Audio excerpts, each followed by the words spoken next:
Pernah nggak sih Anda dengar satu kalimat yang saking kuatnya rasanya kayak waktu berhenti sejenak? Nah, hari ini kita bakal bedah tuntas satu peringatan kuno yang, wah, ini bisa jadi bakal mengubah cara Anda melihat ambisi selamanya. Dengerin baik-baik ya. Mengejar kepentingan pribadi seringkali membutakan dan menjatuhkan diri sendiri. Cuma 3 bagian kalimat sederhana kan? Tapi di dalamnya, itu isinya tragedi yang kayaknya diulang terus-terusan dalam sejarah manusia. Dan kalimat ini tuh ngena banget karena kita semua, jujur aja, di satu titik pasti pernah ngerasain sengatannya. Jadi, apa sih sebetulnya kebijaksanaan yang tersembunyi di balik kata-kata ini? Yuk kita bongkar bareng-bareng satu persatu buat ngeliat gimana sih mekanisme kehancuran diri yang dimaksud di sini. Jadi gini, ini tuh bukan cuma sekedar nasihat biasa ya. Anggap aja ini kayak sebuah peta. Peta yang nunjukin di mana letak jebakan-jebakan yang paling sering kita temui pas lagi ngejar sesuatu. Dan polanya tuh, ya ampun, sama terus dari zaman dulu banget sampai sekarang di ruang meeting modern. Oke, biar kita bener-bener paham kekuatannya, kita bakal pecah jadi 3 bagian. Kita mulai dari pemicu awalnya dulu ya. Oke, bagian pertama ini soal mesin penggeraknya, yaitu pengejarannya itu sendiri. Energi yang bikin kita bangun tiap pagi, yang bikin kita pengen dapetin apa yang kita mau. Nah, dari sinilah semuanya berawal. Awalnya tuh bukan dari niat jahat loh, sama sekali bukan. Tapi dari sesuatu yang alami banget, manusiawi banget. Ya keinginan buat memperjuangkan kepentingan kita sendiri. Ini domino pertama yang udah siap-siap buat jatuh. Yang menarik tuh gini, pepatah ini nggak bilang loh kalau kepentingan pribadi itu jahat. Sama sekali nggak.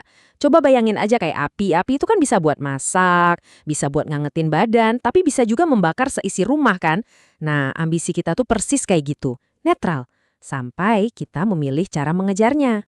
Jadi kuncinya itu bukan soal apa yang kita kejar, tapi bagaimana cara kita mengejarnya. Beda banget kan antara atlet yang latihan mati-matian buat jadi yang terbaik, sama atlet yang pakai doping cuma demi medali. Dua-duanya sama-sama ngejar kemenangan. Tapi yang satu didorong sama tujuan yang sehat, yang satunya lagi didorong sama obsesi buta. Nah, disitulah bahayanya mulai muncul. Oke, sekarang kita masuk ke jantung permasalahannya. Terus, apa yang terjadi kalau pengejaran yang tadinya sehat itu berubah jadi obsesi? Jawabannya, menurut pepatah ini, cukup mengerikan. Kata kuncinya di sini adalah membutakan. Ini adalah titik kritisnya. Titik di mana pengejaran itu bukan lagi sebuah perjalanan, tapi udah jadi kayak terowongan. Pandangan kita jadi sempit banget, dan kita nggak bisa lihat apa-apa lagi selain tujuan di ujung sana. Dan inilah awal dari kehancuran. Tapi, ya kebutaan ini tuh nggak datang tiba-tiba, klik kayak mati lampu, gitu. Enggak, dia itu datangnya merayap, pelan-pelan, kayak kabut di pagi hari. Sedikit demi sedikit, dia nutupin rambu-rambu, nutupin teman-teman kita, bahkan nutupin kompas moral kita sendiri, sampai akhirnya kita benar-benar tersesat. Dan parahnya, kita nggak sadar. Jadi, kita jadi buta terhadap apa aja sih? Pertama, kita jadi buta sama konsekuensi jangka panjang demi keuntungan sesaat. Terus, kita buta sama nilai-nilai yang dulu kita pegang teguh. Kita juga jadi buta sama penderitaan yang kita sebabkan ke orang lain.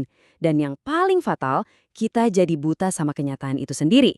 Kita mulai menciptakan versi kebenaran yang cocok sama kemauan kita. Dan ini membawa kita ke babak terakhir. Sebuah akhir yang tragis, tapi sebenarnya bisa banget ditebak. Setelah kebutaan itu datang, cuma ada satu pemberhentian terakhir.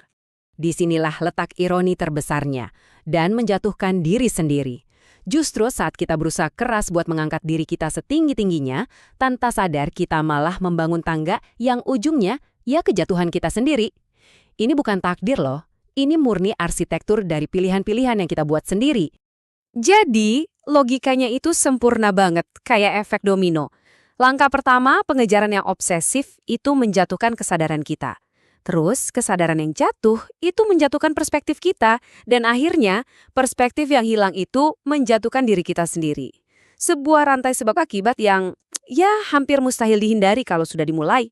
Nah, sekarang kita udah lihat semua kepingan puzzle-nya kan?